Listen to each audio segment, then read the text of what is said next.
In South Korea, Kujido, a small uninhabited island in the West Sea, is the nation's largest habitat for black-faced spoonbills.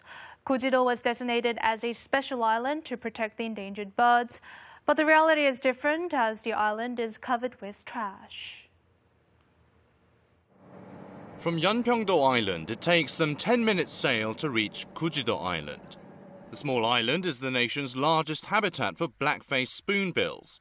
The globally endangered birds visit Kujido Island every spring during the breeding season.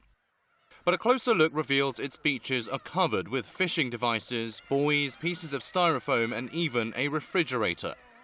There are traces of birds' nests built in the garbage.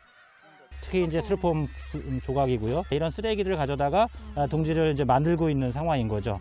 이게 노끈입니다, 이게. 새들의 몸속으로 들어갈 수 있는 거죠.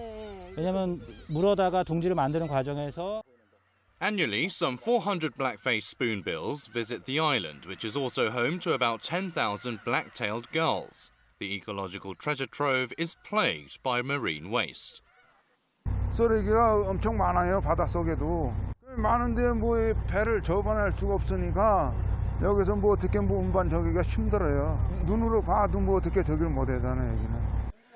The Incheon city government picked up some 5 tons of garbage from the island once or twice each year. It has not carried out the cleanup operation this year due to difficult access. Regular cleanup operations need a garbage collection vessel that costs 28 billion won. 접근이 용이하기 위한 전용 선박이 필요한 거고 가라앉아 있는 걸 끌어올려야 되기 때문에 전문적인 선박이 좀 필요한 상황이거든요. Black-faced spoonbills reach Kujido Island after a long flight from Taiwan that requires them to beat their wings 200,000 times. But their summer home has become a man-made wasteland.